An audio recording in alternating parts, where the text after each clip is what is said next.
নমস্কার সবাইকে, আমার একটা নতুন ব্লগে তোমাদের সবাইকে স্বাগতম। তো ঘরের বউ নাকি সবসময় সেজে গুজে থাকতে লাগবে। ঘরের বউ নাকি ঘরের লক্ষ্মী, এই জন্য সব সময় নাকি সেজে গুজে পরিপাটি হয়ে থাকতে লাগবে। ঘরের সমস্ত কাজকর্ম করবে, বাচ্চাও সামলাবে, আবার সেজে গুজেও থাকবে। তুমি কি বানাও বাবা? গণপতি বাপ্পা। হ্যাঁ, তুমি বানাতে পারো? হ্যাঁ। ঠিক আছে, বানাও।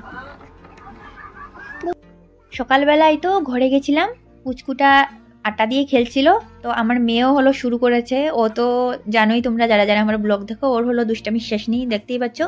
তো ওইখান থেকেই হলো অল্প আটা নিয়ে এসেছে। এখন ঘরে এসে হলো ওর দুষ্টামি আরম্ভ হয়েছে। এখন আটা নিয়েও বসেছে খেলতে। তো যেই কথাটা বলছিলাম আর কি, যে জামাইগুলো যখন বাইরে কাজে যায়, তখন যখন আসে, তখন কি ওরা সেজে গুজে থাকে বলো?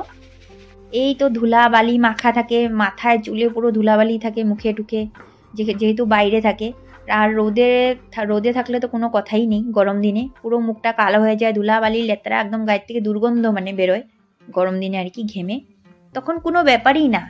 কিন্তু ঘরের বউ যেহেতু, পুরো পরিপাটি হয়ে থাকতে লাগবে। ঘরের বউ কাপড়ও ধুবে, ঘরও মুছবে, রান্নাও করবে, আবার বাচ্চাও সামলাবে, সব কিচ্ছু পরিপাটি করবে, আবার সেজে গুজেও থাকতে লাগবে। কতগুলো আমি দেখলাম আর কি আমার লাইফে, এই আর কি বলছি। এদিকে সারা কাজ করবে, এদিকে সাজার কখন টাইম? সাজার তো টাইমই নেই, কিন্তু সেজে গুজে সবসময় থাকতে লাগবে। ঘরের বউ লক্ষ্মী, ঘরের বউ সব সময় এনি টাইম সেজে গুজে থাকতে লাগবে। কিন্তু সাজার টাইমটা কোথায়? আচ্ছা, ঘরের বউ যদি সেজে থাকতে লাগে, তাহলে ঘরের জামাইগুলোকেও সেজে থাকতে লাগবে, বউয়ের জামাইগুলোকে। তো ওদেরও তো দেখতে ভালো লাগবে। আচ্ছা, জামাইগুলোর দেখতে ভালো লাগে না বউগুলো সেজে গুজে না থাকলে, কিন্তু বউগুলোরও তো দেখতে ভালো লাগে না যে জামাইগুলো যেভাবে থাকে আর কি। এই যে দেখবে, কতদিন হয়ে যাবে দাড়ি কাটবে না, পাকা পাকা দাড়িগুলো মুখের মধ্যে কেমনটা লাগে দেখতে। কিন্তু ওটা কোনো ব্যাপারই না।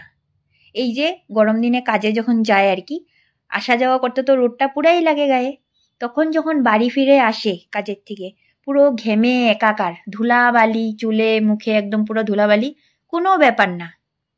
কিন্তু ঘরের বউ সবসময় সাজ দিয়ে লাগবে। ঘরের বউ কাপড়ও ধুবে, বাসনও মাজবে, সবার জন্য রান্নাও করবে, আবার বাচ্চাও দেখবে, কিন্তু সবসময় সেজে থাকতে লাগবে।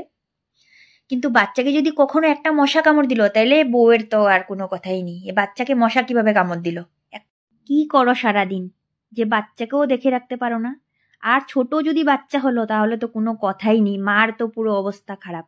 মা সারাদিনের কামও করবে, বাচ্চাকেও পরিপাটি করে দেখে রাখবে, একটা মশা কামড় দিলে তার জন্য কথা শুনবে, আবার সেজে গুজেও থাকতে লাগবে। কি বলবো আর, আমি বুঝে উঠতে পারছি না।